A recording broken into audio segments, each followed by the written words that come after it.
almost 50 years now. Almost 50 years. So Terry and I have been friends from this time of August. I've been knowing Mike almost 50 years. Amen. Amen. Amen. Been knowing you all your life. Both of you guys. See you grow up to be who you are today. Thank God for you. And most of all, thank God for his love. So let us go ahead and if you remember Mike, we will do that, of course, to go to that great scripture of comfort, which is found, of course, in the 23rd Psalm. And I'm sure the judge taught you when you were young, made you recite it. And so we're going to say it, of course, the Lord is my shepherd, I shall not. He maketh me to lie down in green pastures. He leads me beside the still waters. He restores my soul. He leads me in paths of righteousness for his name's sake. Yea, though I walk through the valley of the shadow of death, I will fear no evil, for thou art with me. Thy rod and thy staff, they comfort me. Thou preparest a table before me in the presence of my enemies. Thou anointest my head with oil, my cup runneth over. Surely goodness and mercy shall follow me all the days of my life, and I will dwell in the house of the Lord forever. That one of them shout, I don't know what it is. We got a problem. That says enjoy everything that God is. Then, of course, for your comfort, the New Testament scripture is found in 1 Corinthians, the 15th chapter. And I look over here, and this is what touched my heart. It says, again, the 50th verse, because we come to these places where sometimes we get discouraged. We need to know this is not a time of discouragement, but a time of encouragement. So it says here, now this I say, brethren, that flesh and blood cannot inherit the kingdom of God, neither doth corruption inherit incorruption. Behold, I show you a mystery. We shall not all sleep, but we shall all be changed. In a moment, in the twinkling of an eye, at the last trump, for the trumpet shall sound, and the dead shall be raised incorruptible, and we shall be changed. For this corruptible must put on incorruption, and this mortal must put on immortality. So when this corruptible shall put on incorruption, and this mortal shall put on immortality, then shall be brought to pass the saying that is written, death is swallowed up in victory. O death, where is thy sting? O grave, where is thy victory? The sting of death is sin, and the strength of sin is the law. But thanks be to God, who's given us the victory through our Lord and Savior Jesus Christ. Therefore, my beloved, brethren, be ye steadfast, unmovable, always abounding in the work of the Lord, for as much as you know that your labor is not in vain. Let us pray. God, we thank you for that comforting word of assurance. Oh, really, God, is a blessed assurance that even when we come together at a time like this, everything has already been worked out for our good. For we know that all things work together for good for those who love God and called according to his purpose, God. We thank you, God, that Mike has finished his race. He's finished his course, God, and you have stored up not only for him, but for all of us who love your hearing. Oh, God, what a blessing is in store for us, God. Something we can't even imagine down here. We shall be at rest. We shall be at peace. We shall be in eternal happiness and joy. And so we thank God for the journey that has been lived, the life that has been shared. We thank God for the family, God. This great key family, God, and the bond that was instilled in them so many years ago and how they have stuck together through thick and thin, God. We thank you, God, for even right now. They know, God, that you are here in the presence. You stand with us. You are in the midst. You are holding them up by the power of your hand, and you will continue to be with them, God, for the rest of their lives, God. And they know that this too shall pass. This is not a time of defeat, God. It's really a time of victory. And so for that, we give you all the praise. We give you all the glory. We give you all the honor. In Jesus' name, we pray that you comfort them, God, as only you can. Walk with them, God. Talk with them. And let them know, God, that Mike is at rest. It is in Jesus' name we pray. Amen. Amen. Amen. God bless you. And now, if it's okay, I'm going to Brother John here. John, you want to have some remarks and reflections? Can I stay here? Yeah, you stand right where you want to. You go. Well, I too have been knowing Michael out close to 60 years. Praise God. I met Michael and the family was my dad became pastor of St. Paul Baptist Church in 1963. Then after going to school, Michael got there and he was one of my class teachers. And I was talking to Terry the other day, telling him about some things that I remembered about Michael. He was always quiet and humble. But for some reason or another, different folks would always pick on Michael. He wouldn't say a word. But then after school, when we'd be walking home, they'd say something, he would mumble back. But he wouldn't fight, he would have me to fight for him. And this went on down through the years. I fought all Michael's battles, but I didn't have to fight this man's battles with him. But he's always been real quiet. He and I and Andrew, Darlene's son, we all used to go out together. Us three, we ate just about everywhere in Greensboro. So I'm going to miss him for that. And I told Terry that I was going to try to do a little short song. And this. May the work I've done speak for me. May the work I've done speak for me. When I've done the best I can, and when my friends don't understand, may the work I've done speak for me. The work I've done, it seems so small. Sometimes it seems like nothing at all. But when I stand before my God, I want to hear him say, well done. May the work I've done speak for me. Man, praise God. Thank you for that beautiful remembrance and precious remarks as we think about some of your friends from childhood. Praise God. You know those are the friends that count. Amen. Those are the ones that count. We thank God for your presence here. And we are lifting up the song of God. As we stand here, of course, we want to do acknowledgments, and I'm going to share a couple, of course, that have been posted online, and of course, and then we're going to share one for the funeral home. And it looks like John is one that posted one and said, "Rest in peace until we meet again. I'm going to miss you and Andrew, but I'm going out to you." And then we have one from Jerry Carr that says, "I know Mike was a good guy and we will miss him. I also know he is with the creator of the world, and when he died, as per an angel, as Jesus promised him, someday we will be united with Mike again, and we will never grow old. Rest in peace, my brother. You have made me hungry.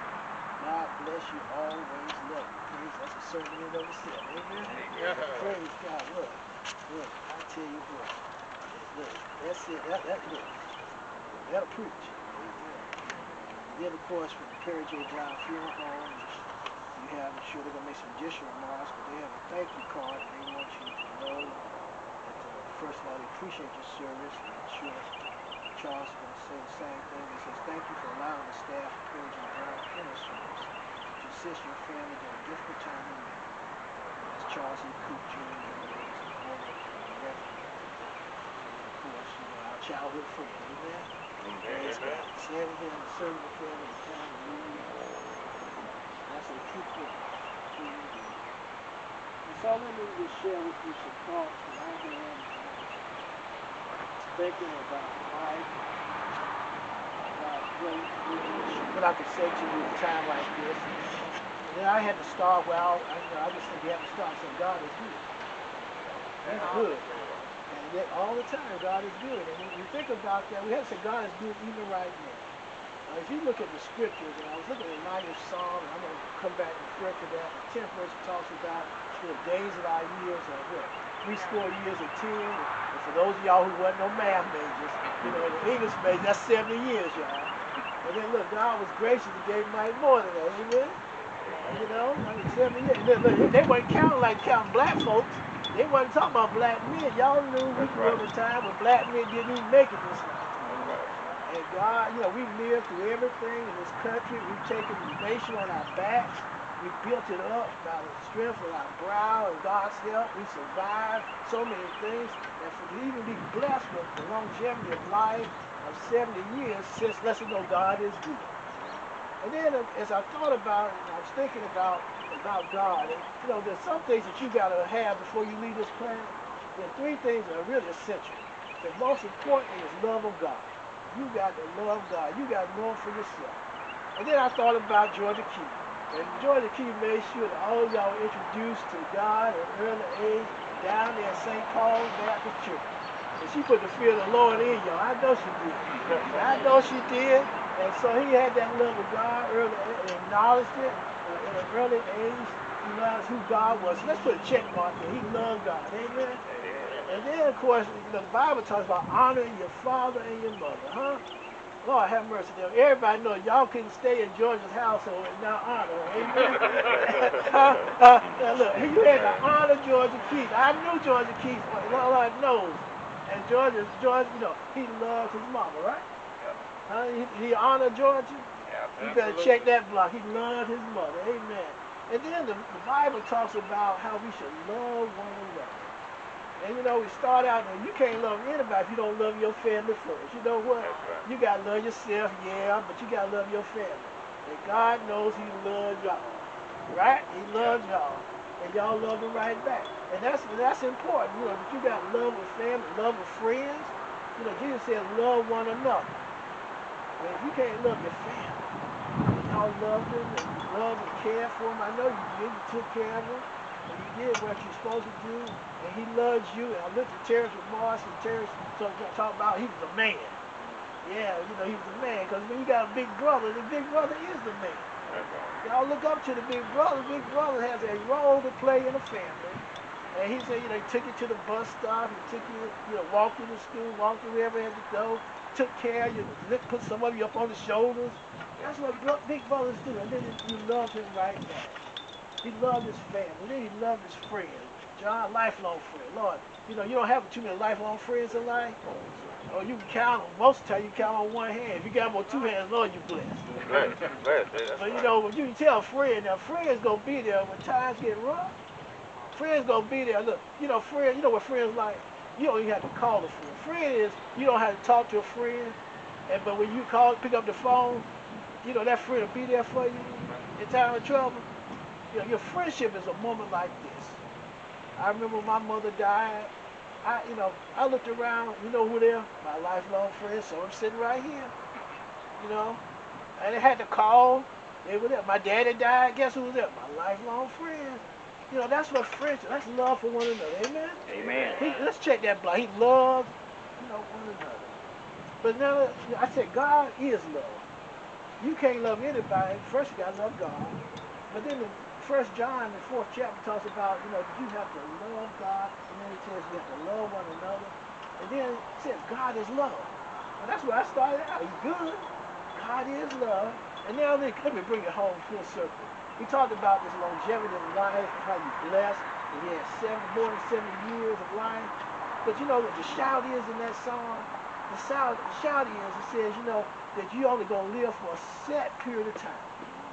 You only got, I don't care how long it is. Even when I was on that same 10th verse, it says, it could be 80 years. That's 80, y'all. 80 years. But if by strength, it talks about labor and sorrow, because as soon, it's cut off and we fly away. And that would be sad, but then you think about the 55th Psalm, it says, oh, I wish I was a dove, and I would just fly away and be at rest. Oh, and that's what the shout is today. Life is at rest. That 90th Psalm, in the first and the second and third verse, it make you want to shout. Because when you get to that first and second verse, They had something that's really beautiful. I'm not going to mess it up. I'm going to say it. They said, you know, Lord, you have been our dwelling place in all generations. Isn't that what it says? It's in the book. You go check when we get back.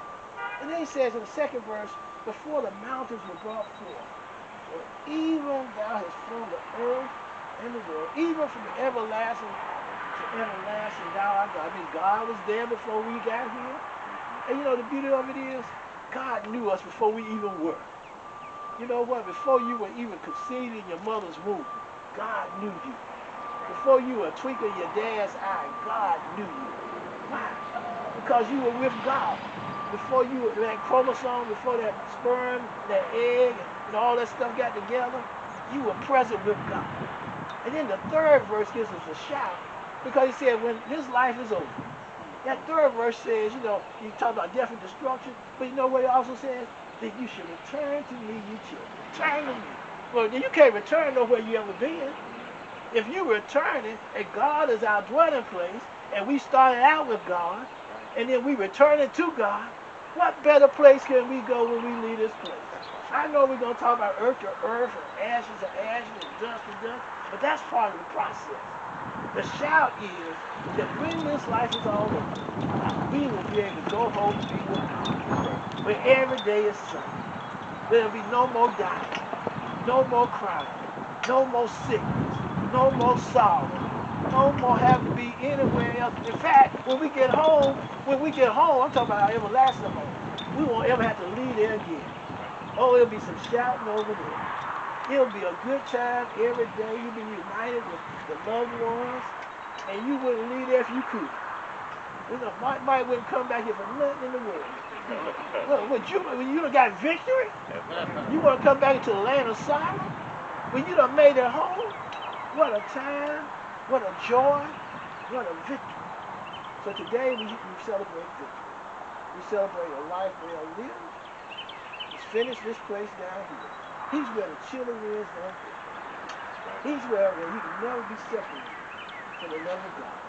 Because death, not even death itself, nor death, nor life, nor angels, nor principalities, nor things present, nor things to come, nor height, nor depth, nor any other creature can separate us from the love of God. He's right there where he wants to be right there. Right there where he first began. In the original dwelling place with God. May heaven smile upon you. May God encourage you and let you know that everything is all right. We know it's all right. Amen. Amen. And then finally, for the committer,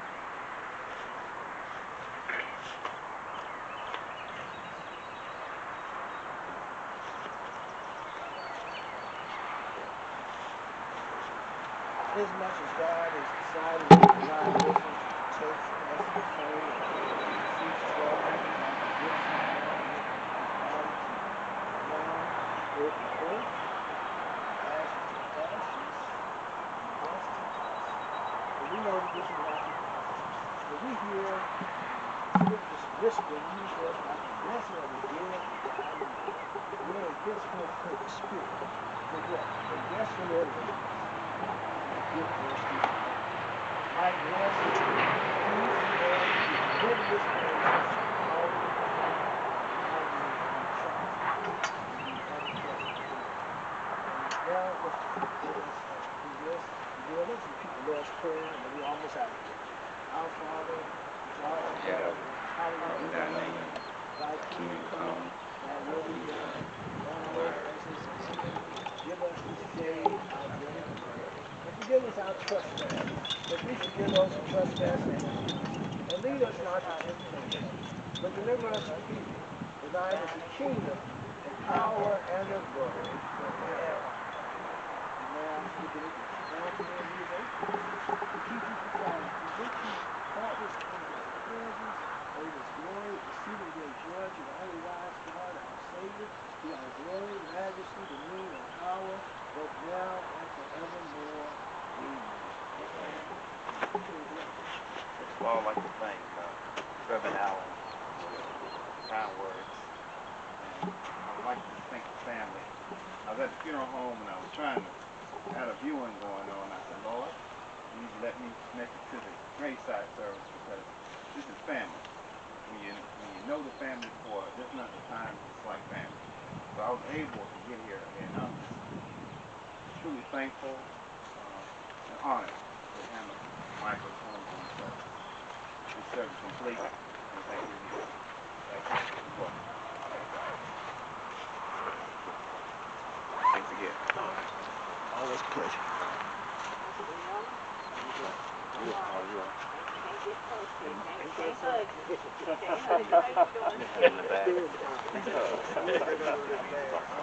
Janelle. Okay. You wanna take the flowers?